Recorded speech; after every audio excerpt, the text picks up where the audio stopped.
هاي البنية ما اعرف شو تريد يا اخوان، والله العظيم ما اعرف شو تريد. لا وكلها تبرع وما ادري شنو من هالامور. تعال شاهدوا لي مقطع الفيديو مالتها. والله هم لعبوا لعب حلو وما على احد عتب، بس عتب على العراق اللي جاب الجول علينا. ما ادري شو يحس اللي بتش اخوانه كلهم، بس ما احسه عراقي يعني، ومتبري منه العراق كله.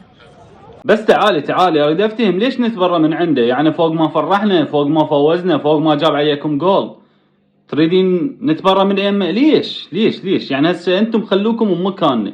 يعني انتم هسه اذا قولتوا ما راح تفرحون، ما راح تكيفون، ما راح تفوزون وتقولون هي فزنا على العراقيين وهاي. شو تريدون من عندنا؟ خلونا نفرح الخاطر الله، الخاطر الله والخاطر الانبياء، خلونا نفرح. يعني لعبتنا ويا الاردن تعادلنا وكلش ضجنا وزعلنا عليهم، فرحونا في دور محمد. خلونا نفرح، خلونا نضحك، نشاقه، نرقص، نتونس، نشغل اغاني.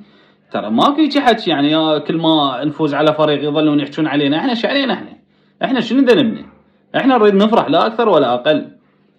وبطلع هاي السالفه مالت اشرحها لوالديك ما نتبرى من يمه، هذا ما دام عراقي من عندنا وبينا وابننا هذا.